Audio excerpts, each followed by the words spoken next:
Assalamu alaikum, barkanmu da sake saduwa da ku a cikin wannan shirin namu wanda ƙungiyar Wambai Health Association ce ta ɗauki nauyin kawo muku. Sunana Khadija Muhammad Sha'ban, wacce ni nake karantowa. A yau ina ɗauke da wani sabon littafi mai suna Aurena, wacce Aishatu Buhari, wacce kuka fi sani da Umman Lawal ce ta rubuta wannan littafin. Shafi na 1. Sanyayyar waƙar Yahudawa da ke tashi tare da kiɗa mai daɗi a cikin motar, wanda da ganin motar ka san an ɓata miliyoyin kuɗi wajen mallakar ta, domin ita kanta motar abin kallo ne. A sannu ake tuƙin, kasancewar cikin gari ne kuma guri mafi hada-hadar jama'a a garin Bauchi. Cikin nutsuwa ya sami gefen titi ya yi fakin. To ga mu mun zo. Cikin nutsuwa da aji yake maganar wanda ya yi wa maganar. Na juya na kalla, wow, masha Allah, da wannan halittar. Matashi ne wanda aƙalla ba zai wuce shekara 25 ba a duniya, amma Allah ya zuba ƙira kam a nan wajen, na faɗa a raina. Fari ne sai dai ba irin fat ɗin nan ba, fatarsa ta fi kama da yanayin fatar Larabawan Egypt ko Sudan. Ga shi dogo mai matsakaicin jiki, duk da jamfa ne a jikinsa, hakan ba zai iya ɓoye irin murɗewar da jikinsa yake da shi ba. Da ganin jikinsa ka san matashin yana ji da ƙarfi da tashin samartaka baki ɗaya. Kyakkyawar fuskarsa na kalla, wacce ke ɗauke da dogon hanci tare da manya-manyan idanu wanda suka kasance farare tas da su. Sannan sai ɗan bakinsa wanda kamar an ɗora masa shi ne saboda haɗuwa, gashi sai ƙyalli yake kamar na mace. Lallai kam ɗan siririn sajensa ya mugun dacewa da mai fuskar, ba ƙaramin kyau ya ƙara masa ba. A taƙaice wannan kai ɗin ya gama haɗuwan, sai dai mu ce masha Allah, sai dai kallo ɗaya za ka yi masa kasan tarin hutu, aji, ƙasaita sun zauna a jikinsa fiye da tunani. A hankali ya ɗago lumsassun idanunsa ya ɗora a kan Hafiz, wanda ya yi mai alamar isowarsu bakin kasuwar Central ta Bauchi. A hankali yake kallon bakin kasuwar da kuma shagunan da suke bakin kasuwar, sannan ya ɗan lumshe idonsa kamar wanda aka yi ma dole. Ya ce, wai kana nufin a nan ka saya jiya kuma ka kawo na sha? Don wulaƙanci da rashin sanin muhimmancin lafiya. Ɗan gajeren murmushi Hafiz ya saki, sannan ya ɗan daki sitiyarin motar. Ai daman na san hali, shi yasa na ce ka tsaya in je in siyo ma, amma ka dage sai ka zo. Gashi nan tun ban shiga ba ka fara nuna halinka na ƙorafi.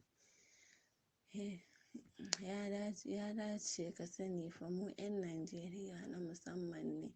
Bar ganin wannan sharar da ke bakin titin nan, ba abin da zai same mu da izinin Allah, wai don mun sha abin da ke tsallakensa. Kuma na ga ai iyawarmu muna nuna tsaftar nan. Ko ka bari mana in mun shiga wajen, in bai ma ba sai ka faɗa duk abin da ya yi ma. Hannu ya ɗaga masa tare da faɗin, na ji malam, kar ka cika min kunne da surutu, dole na kula da lafiya tsaya. Haka ne, amma tun da mu ma ba abin da ya same mu, kai ma ba abin da zai same ka da izinin Allah. Sannan da zai cutar da kai, sannan da zai cutar da kai da ya cutar da kai tun jiya da ka sha.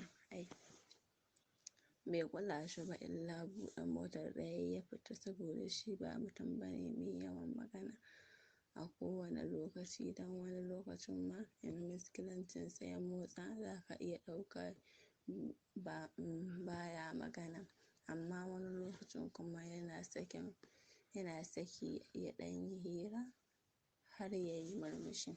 Hafiz ne ya bi shi a baya, yana ɗan murmushi yana kuma addu'ar ganin canji a tare da abokin nasa kuma amininsa, wato Ibrahim Mu'azzam.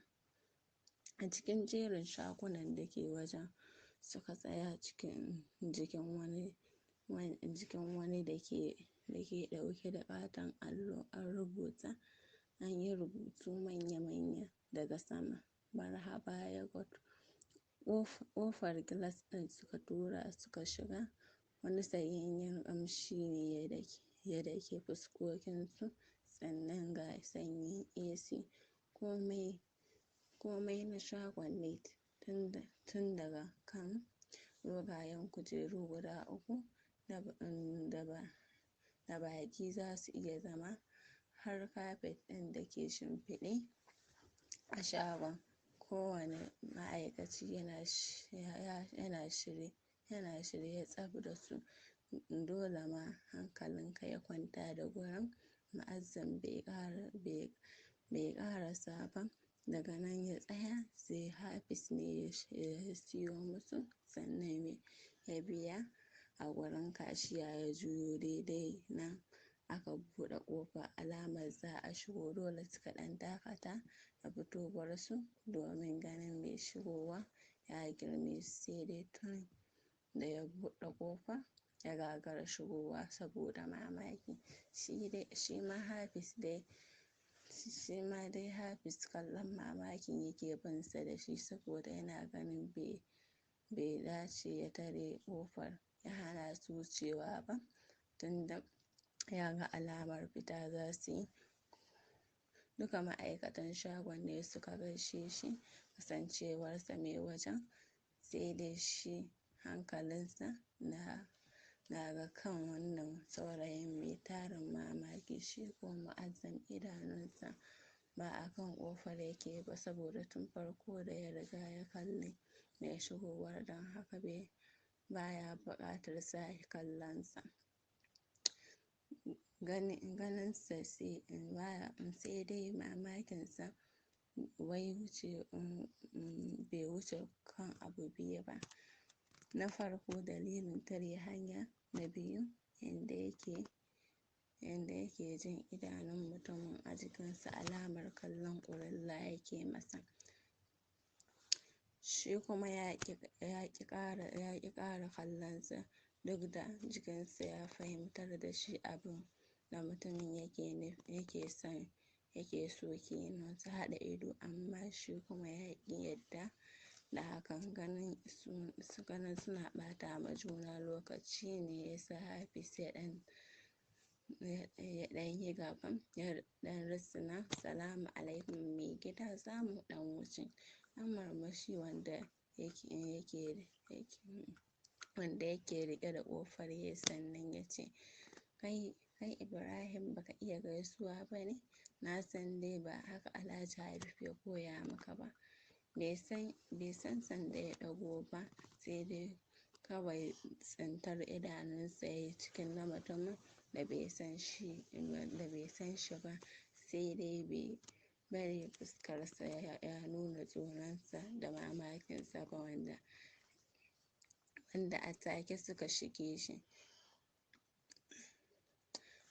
A nan zan tsaya, sai ku dakace mu a shiri na gaba.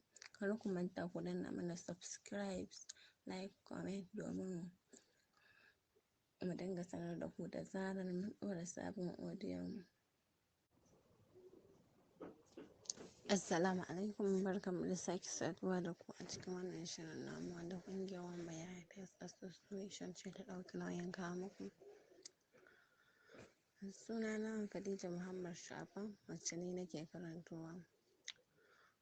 A yau ina ɗauke da wani